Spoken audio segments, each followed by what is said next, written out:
Personnes à mobilité réduite, c'est toutes les personnes qui, pour utiliser un service, ont plus de difficultés que d'autres.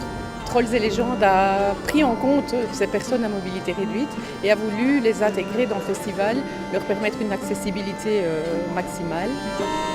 Le premier axe, c'est les infrastructures.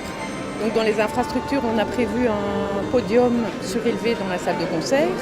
Il y a un parking d'accès réservé pour les PMR et on a tout un système d'information qui est adapté. Donc par exemple, on a des programmes traduits en braille. Le deuxième axe, ce sont les bénévoles qui viennent en aide aux personnes à mobilité réduite. Ils sont identifiables sur le festival grâce à leur t-shirt vert. Ce sont tous des bénévoles qui ont été recrutés notamment dans la Haute École Condorcet et qui ont pu suivre une formation pour l'accueil des bénévoles, formation qui était donnée par les Amis des Aveugles et par la SBL Passe-Muraille de Mons. Le troisième axe, c'est dans chaque pôle, on a essayé d'introduire des activités qui étaient beaucoup plus accessibles aux PMR. Et donc il y a par exemple des contes traduits en langue des signes, il y a des séances de projection de cinéma qui sont en audio-description. Au pôle expo, on a une exposition uniquement tactile, donc les personnes malvoyantes peuvent participer à cette expo aussi bien que les personnes bien voyantes.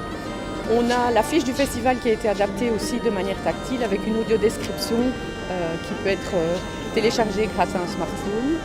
Dans l'intégration des PMR, on intègre aussi dans nos équipes de bénévoles des personnes porteuses d'un handicap. Donc on voulait vraiment que l'intégration se fasse partout.